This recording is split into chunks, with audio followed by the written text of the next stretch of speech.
rasca per dins. Mal rotllo, I una veueta que diu, jo soc un mig pollastre, i de tant en un femeret he trobat un dineret i en casa... Deu ser una cosa rara. I us imagineu que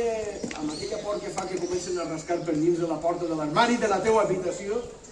comences a notar que el llit es mou i que comença a inclinar-se i que les portes de l'armari s'obrin i que de dins de l'armari comença a eixir una llum com si posaren un focus aquells de les pel·lícules de Hollywood i que el llit s'aboca tot i que té com unes rodes i que funciona com un patí i que aquell llit se'n va i cau al buit. Saps quan puja una muntanya russa que cau i el ve aquella dolçor per dins dels budells i que tu fas això què és? I xof, caus enmig de la mar i es fa de dia i el trobes al costat d'una platja i que allà esperant hi ha algú que el diu pel teu nom